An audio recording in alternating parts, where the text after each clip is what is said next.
Here is Bill Clinton to give you news around the country. And to begin with, what is happening in the local news today, Pastor Robert Kayanja at State House in Juba of Rubaga, Pastor Robert Kayanja of Rubaga Best Miracle Center Cathedral has recently met President Salva Kiir of South Sudan and other leaders over peace and a call of prevailing conflicts.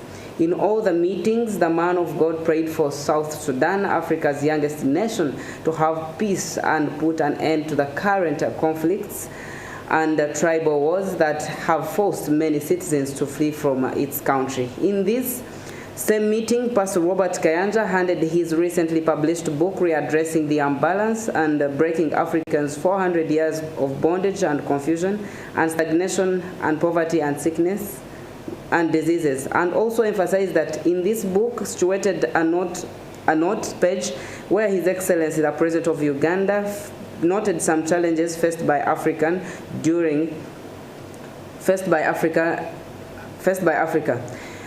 And in the same meeting, Deng Dao Deng Malek, the Minister of Foreign Affairs, also applauded Uganda as a country for having stood with them since the 60s and up to date. Here in Uganda, hosts at least 1.2 million refugees from South Sudan and particularly embraced the work made by Pastor Robert Kayanja, always to think about them amidst the country's imbalance and conflicts. And continually around Uganda, as the Ministry of Energy and Mineral Deployment kickstarts its energy conference this week, which is slotted for 14th and 17th of this month at Speak Resort Hotel.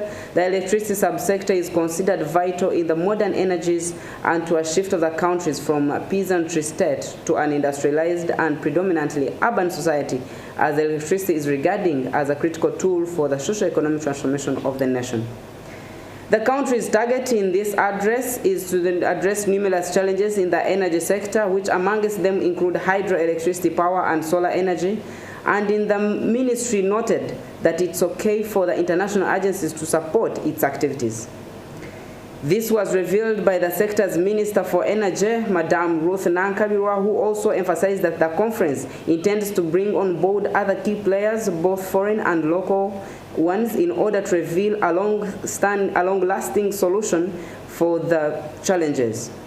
The meeting will include policymakers, technicians, as well as member states from the International Atomic Energy, which include Ghana, Sudan, Nigeria, and Zambia. Nankabirwa revealed that the sector's dream is to produce more than 41,000 megawatts by 2040 plan. Dennis Kato brings this together for us. Uganda's Vision 2040 and the subsequent national development plans identify electricity as modern energy to shift the country from a peasantry to an industrialized and predominantly urban society. And electricity has been identified as a critical driver of the socio-economic transformation of our nation. And in that regard, Uganda embarked on diversifying the electricity generation mix to address the challenges in the electricity supply industry. And our generation mix is predominantly hydropower, but we also have solar. We are planning to develop geothermal and wind. So for a successful nuclear power program, international support is very vital. Uganda is committed to exploit her natural resources for the social and economic transformation of her people. We call upon international support to Uganda in this regard. We have worked with the International Atomic Energy Agency to make sure that the nuclear energy is developed for nuclear energy only. It's not for weapons, it's not for preparation of war or that. We need nuclear development for our energy needs. and we call upon international support. The involvement of global multinational bodies such as the International Atomic Energy Agency and the African Framework for Nuclear Energy Cooperation in African countries' nuclear power program development will therefore be crucial, given that between 14th and 17th of this very month, and it will take place at Munyonyo Imperial Resort. We expect more than 300 international guests who are going to come in the country, plus our own people from Uganda. And therefore, it's going to be a very important conference that is going to take place between the 14th and 17th March of this year, 2023. This conference will bring together key stakeholders that are pursuing nuclear energy implementation to understand and discuss nuclear energy developments in Africa and explore areas of strategic collaboration to move Uganda and the Africa countries at large in the nuclear industry forward. We expect His Excellency General Yoweri Kaguta Museveni, the President of the Republic of Uganda, to be our chief guest to grace this event, and we also expect ministers and senior officials from various countries that are running nuclear programs and many industry players of the nuclear technology vendors. So it's going to be a conference that will have technical, political, and policymakers. The conference presents an excellent opportunity for Uganda as a host and Africa at large, because we are going to have people who are already in the business, who are already developing, that are going to share challenges, and together we will come up with recommendations that will guide us as we develop the nuclear industry. Uganda is making firm steps to integrate nuclear energy into the electricity generation mix to ensure energy security and provide sufficient electricity for industrialization. And in addition, the government has identified nuclear as part of Uganda's energy transition plan.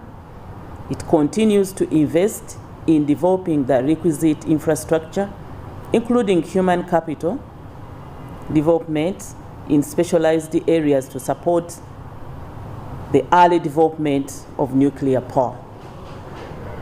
Our energy needs, if I can roughly talk about it, requires about beyond 41,000 megawatts, at least by 2040. If we are to develop our transport like the standard gauge railway, if we are to transit from using petrol and diesel in our transport sector to use electric cars, electric motorbikes, if we are to fully engage in agro-processing, we will need more than 41,000 megawatts. And yes, still around the region, about yesterday's women's celebrations across the country.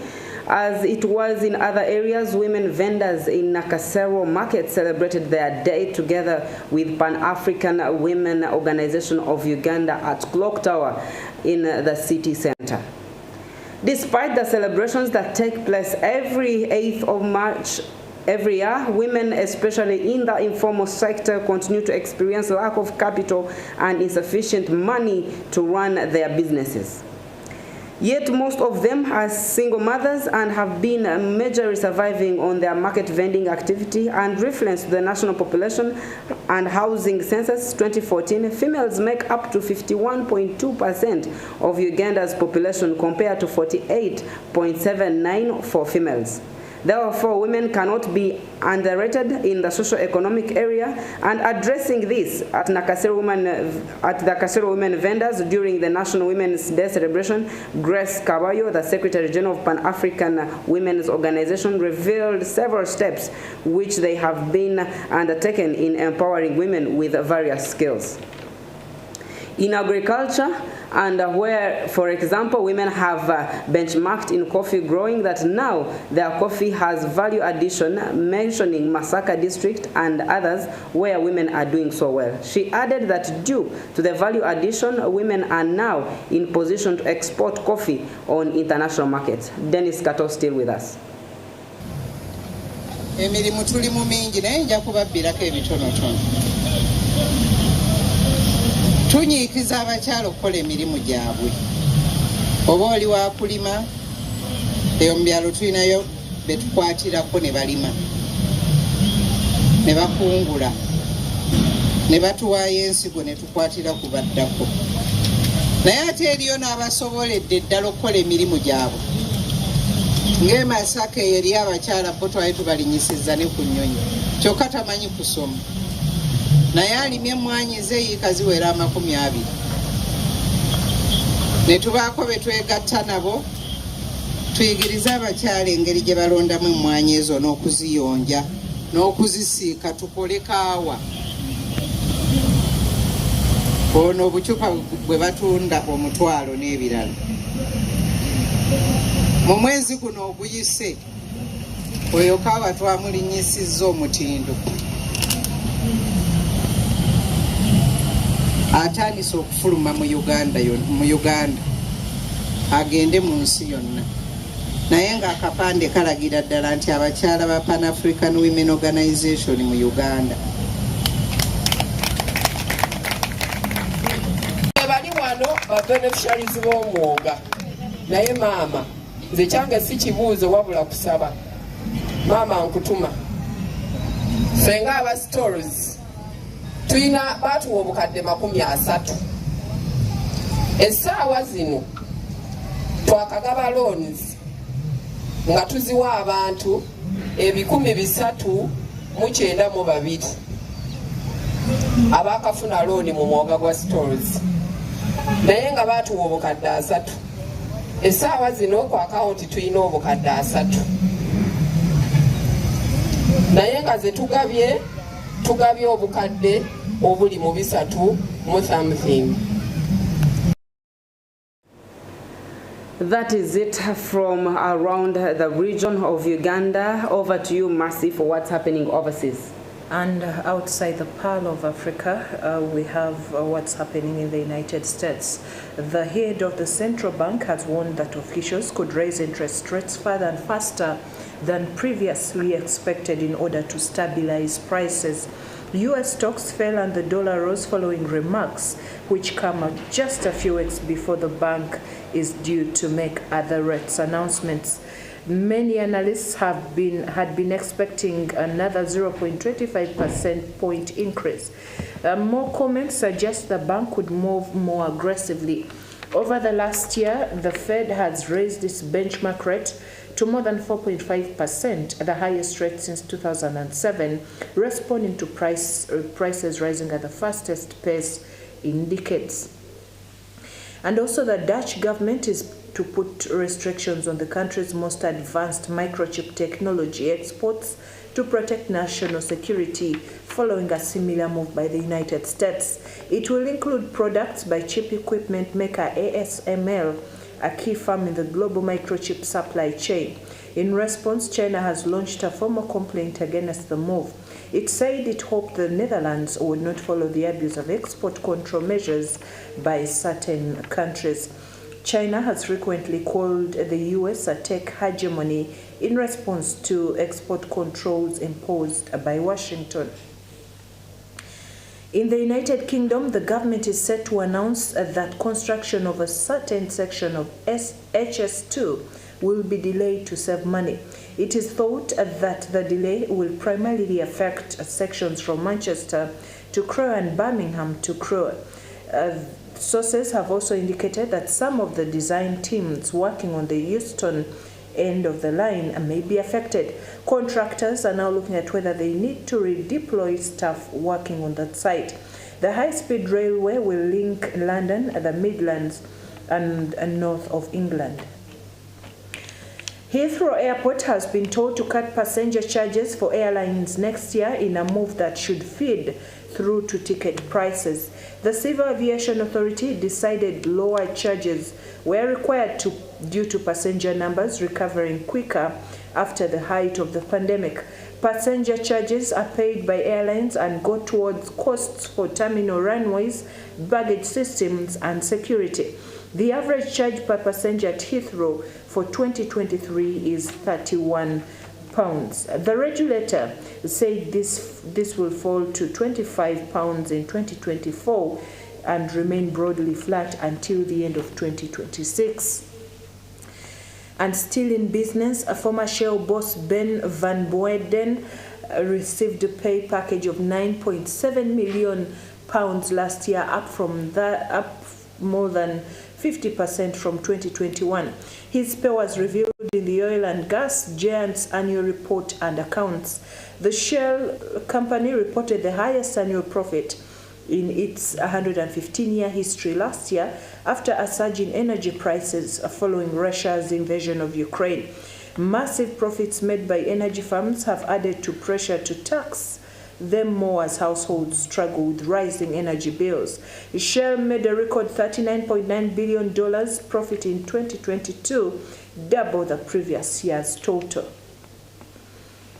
And Twitter chief executive Elon Musk has apologized over an exchange he had on the platform with an employee. It came after worker Hali tweeted to Mr. Musk saying, your head of HR is not able to confirm if I am employed or not. Mr. Musk responded by saying, what work have you been doing? After a series of follow-up questions and answers, Mr.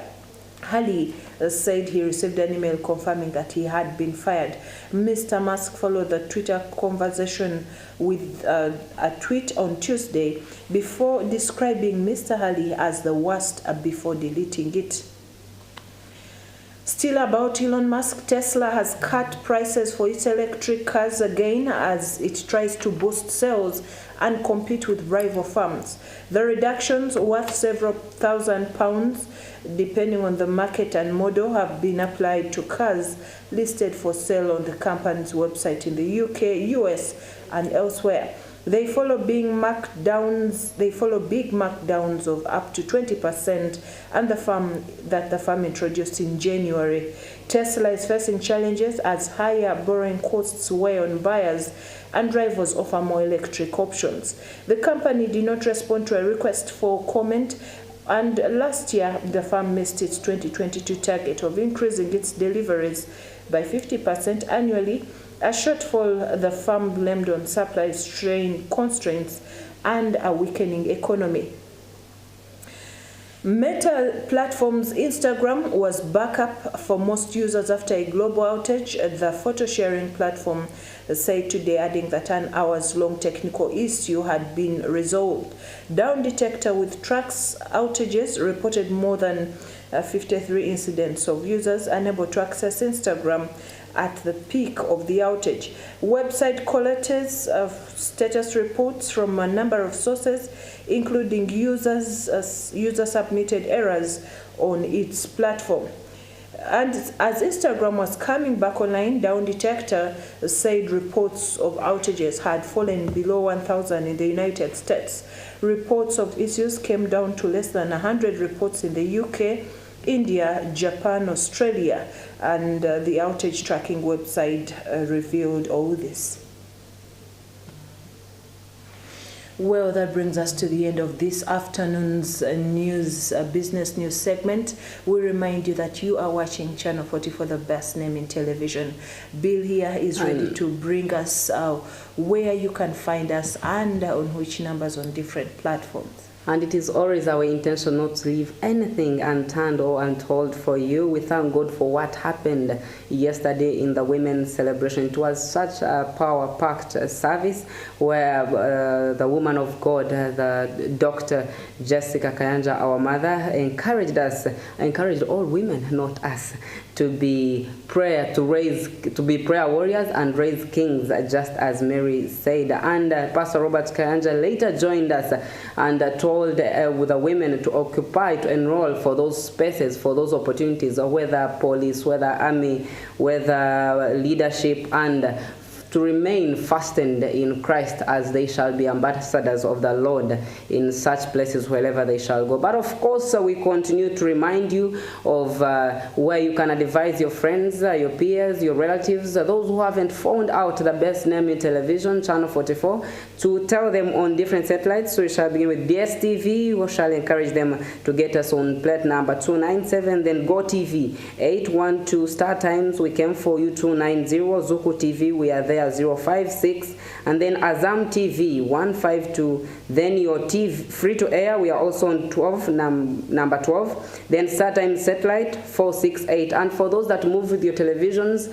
in your hands, that is of digital phones, we are also there on your TV. Download the app, you shall be able to find us there, Channel 44. Then Afro Mobile app, we are also situated there, and then Airtel TV. Thank you so much.